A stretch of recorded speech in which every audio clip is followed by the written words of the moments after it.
bienvenue dans notre rubrique Mon Portrait. Je sais que vous êtes nombreux à nous suivre à travers le monde. Je vous salue, vous qui êtes en France, en Afrique et partout dans le monde. Aujourd'hui, nous recevons pour vous un homme aux multiples facettes. Il est polyvalent comme il a l'habitude de le dire lui-même. Cet homme, il s'appelle Josué Mavwemba Wamba. Sans plus tarder, je vous laisse le découvrir.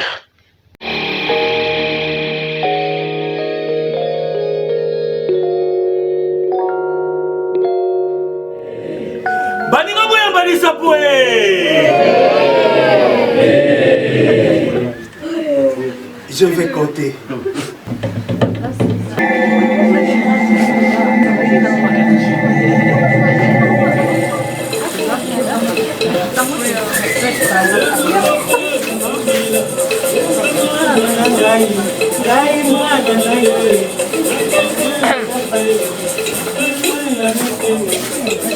Mukatindila katakandila mukatindila katakandila mukatindila.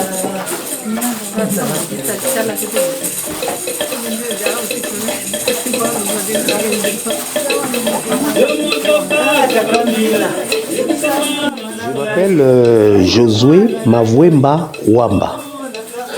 Je suis né le 15 avril 1961 à Léopoldville. Actuellement, ça s'appelle Kinshasa. Mon père, il travaillait à la Régie des eaux. Il était le secrétaire de Belges qui s'occupait de la Régie des eaux. Et les Belges étaient partis après l'indépendance. Et mon père était devenu encore le premier secrétaire de Prosper Mandrandele Tanzi, qui était aussi PDG de la Régie des eaux. Après, Prosper Mandrandele Tanzi était parti faire la politique. Donc il avait laissé la Régie des eaux. Et maintenant, on avait nommé notre PDG, c'était Tshongo Tshibikubula Wantumba. Mon père était encore le secrétaire de PDG Tshongo Tshibikubula Wantumba. Son premier secrétaire à la Régie des eaux, c'était mon père. Bon, concernant ma mère, paix à son âme, maman est partie. Le premier confinement de l'année passée, c'était la fin de maman. Maman nous a quittés. Mais ma mère, elle s'appelait Marie-Josée Mabeta Luminoku. Ma mère, elle aimait beaucoup faire le commerce. Mais elle avait aussi notre travail qu'elle faisait, elle était couturière. Paix à son âme parce qu'elle est partie, c'est triste. Mais papa est encore vivant. J'espère que papa va regarder cette émission.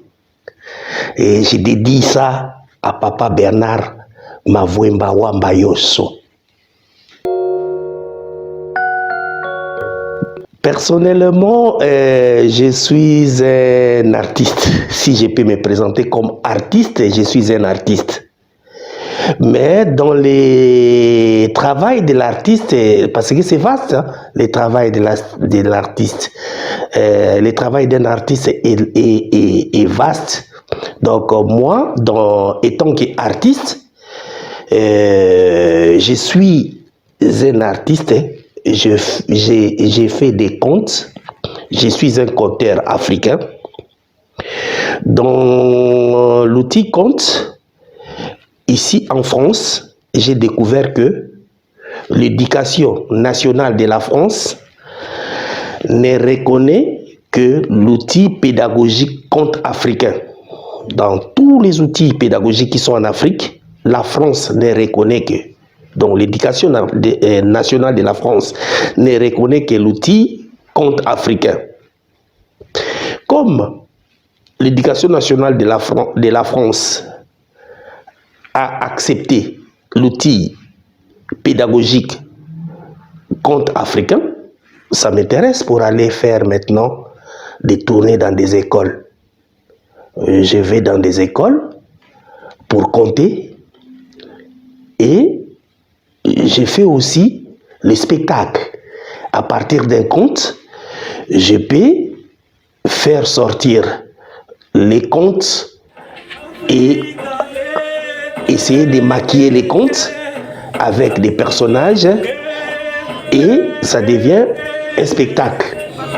Donc, je fais des spectacles et je présente dans des écoles de la France. À part les contes, j'ai fait la musique aussi. Donc, je fais les contes, je fais la musique, je fais les théâtres, je fais la danse. Donc, moi, en principe, je suis un artiste polyvalent. Je ne fais pas seulement un truc, mais je fais beaucoup de trucs. Et je suis né comme ça. Je vois plus le travail que je suis en train de faire avec les professeurs de la classe électroacoustique André Dion et tous les élèves de la classe électroacoustique du conservatoire à rayonnement régional d'Amiens, CRR. J'ai remarqué que le professeur André Dion insistait toujours. Il me parlait du Congo profond. Il voulait que je lui parle du Congo profond. Alors moi, qui a déjà quitté le Congo il y a longtemps, et je suis arrivé maintenant ici en France, et je me rencontre avec un professeur qui me demande que je lui parle du Congo profond. Alors, comme il a insisté, je lui ai dit, mais pourquoi pas on peut faire un projet là-dessus? Pourquoi pas on peut faire un projet là-dessus? On monte une école à la République démocratique du Congo, on pose ça là où on va parler du Congo profond. Alors, André Dion m'a dit, oui, c'est un bon projet. Est-ce qu'on peut travailler là-dessus? Et on est en train de travailler là-dessus. C'est par là que j'ai découvert que la République démocratique du Congo, comme on est en train de dire, de parler toujours, on parle de la richesse minière. Il y a encore la richesse culturelle que le monde peut découvrir, que le Congo peut vendre. Parce qu'on est en train toujours de parler de minéraux. Là, vraiment, là, on ne dort plus pour écouter les minéraux du Congo. Mais la culture congolaise, on n'en parle pas. Les Congo profonds, la vraie histoire de la République démocratique du Congo, les jours où on va raconter ça, et pourquoi pas, surtout si ça sera dans une école, et vraiment que ça soit dans une école, ça pourrait être bien que les enfants qui viendront, même les enfants qui sont, étudient cette richesse-là, cette richesse culturelle. Et c'est ça ce que nous avons comme ambition. C'est moi, j'ai comme ambition. Le professeur André Dion a aussi cette ambition-là. Si on peut créer à la République démocratique du Congo une école, ça sera une réussite pour la culture congolaise. Je me retrouve maintenant avec beaucoup de réalisations. Donc, sur moi, j'avais écrit et publié un livre qui s'appelle Article 15. J'ai présenté mon premier album qui est Mokatimbila, et j'ai pas mal de pièces de théâtre écrites j'ai aussi des spectacles que j'ai montés et on est en train de faire des tournées avec. J'ai aussi des créations que je suis en train de faire avec tous ceux qui ont des difficultés ici en France. Au lieu de parler de difficultés, au lieu de parler de peine, moi j'ai dit pourquoi pas, on fait ça avec humour. Comme ça, ça va alléger un tout petit peu la souffrance que nous sommes en train d'endurer et puis ça peut évacuer aussi des traumatismes parce que nous subissons trop et en plus, nous sommes en train de vouloir expliquer ce qui nous arrive, mais c'est difficile pour parler de ça. Alors moi, personnellement, je suis en train de parler de ça, mais avec humour. Donc j'ai des créations là-dessus que je suis en train de travailler avec les artistes d'Amiens et ça se passe bien. Je m'adresse à la jeunesse et plus aux autorités de la République démocratique du Congo. Je voudrais que les jeunes et les autorités puissent prendre conscience que la République démocratique du Congo, par son peuple et par les autorités, n'arrive pas à immortaliser les artistes. Dans mon séjour ici en France, je remarque qu'on parle des artistes, même si elle est déjà partie. L'artiste là, il est mort depuis longtemps. On va mettre sa chanson. On va nous présenter son livre. On va nous parler de son histoire. Mais je suis en train de remarquer qu'à la République démocratique du Congo, il y en a de ces artistes qui sont partis. Il n'y a même pas un an, on l'a déjà oublié. Alors que l'artiste là a fait des œuvres vraiment, des inspirations. Mais on ne parle plus de lui, il est parti. C'est pour cela que je suis en train de vouloir prendre ces problèmes-là à bras le corps. Qu'on pense à tous ceux qui ont fait des œuvres, à tous ceux qui ont créé,